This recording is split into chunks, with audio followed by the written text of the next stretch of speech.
The rabbis tell us that the first temple stood 420 years, 410 years, and the second temple stood 420 years. Now it is conceivable that the dates or the times on this schedule, that there might have been other years included in this process. There might have been other years in the process of the first Commonwealth or the second Commonwealth. That said, those years are not considered significant in the Torah. And that is why, for example, the Babylonian exile, which may have an additional 140 years of exile to it, during which many different kings appeared on the scene, those generations are not considered significant and are relegated to 70 years of exile in Babylon. It doesn't mean that there were 70 years in exile. It means that there were 70 significant years in Torah context. And I can show this to you with other things, but I don't want to bore you to death.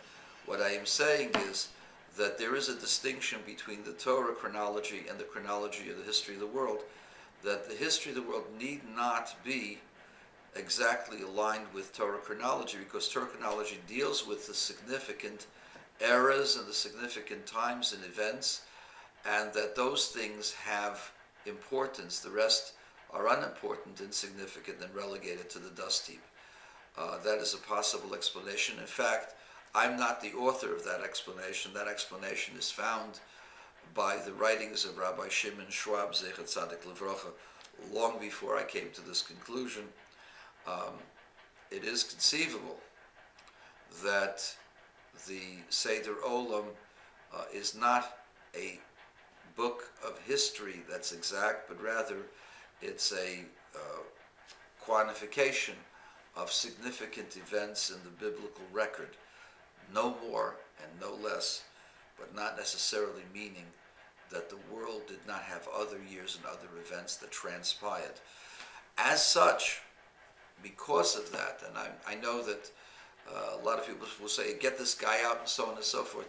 This is my conclusion after many years of deliberating on the events that took place. For example, there are about 140 years that are not accounted for in the exile after Babylon and the subsequent arrival of Ezra and the development. If you say that the Temple stood for 420 years, that means we arrived approximately in the year 350 of before the Common Era.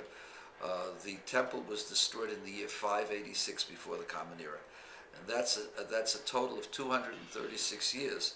236 years minus 70 leaves you with 166 years unaccounted for in exile.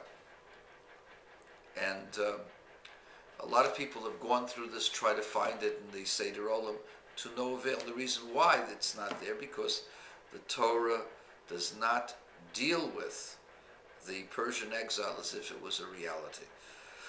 And I know that this creates some confusion and so on. I'm just saying the best that I can, that I'm aligning with Rabbi Shimon Schwab in this particular point, that it's not necessarily a history of the world.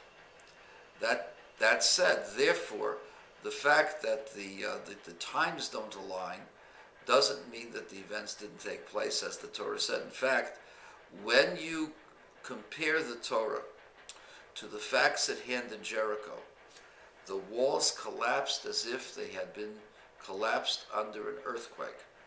That is clear. That evidence is absolutely 100% clear. As a result of the earthquake, of the walls collapsing, the attackers were able to go into the city on a ramp made by the collapsed walls. And then it says that the city was burned, and none of the, except for Achan, no one took any of the spoils. Everything was burned. That was seen by the storehouses of grain, huge storages of fresh grain. Why would they destroy it when an army needs food? Why would you destroy all of the granaries?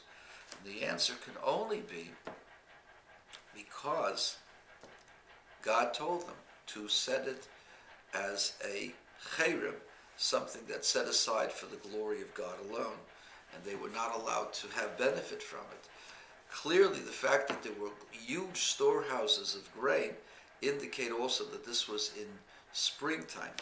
All of these things match up exactly with the biblical record. So even if you were going to conclude that Jericho was destroyed in the year 1550 before the Common Era, that does not negate the fact that only the Bible tells you the details of the capture and the destruction of Jericho. There is no way that 200 or 400 years later a scholar can go ahead and tell you exactly what took place, because the place was in ruins. It had been in ruins for hundreds of years.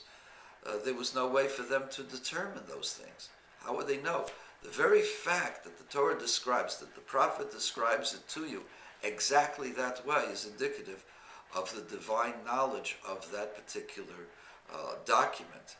And therefore, Brian, and all of you Bible critics out there, the fact that the dates don't match up is not a contradiction to the Bible.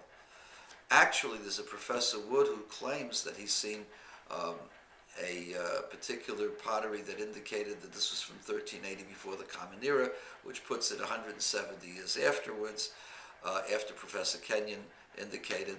Some of the data on carbon-14 indicate the 1550, and some of it indicate a 1400-year event, as Professor Wood indicated.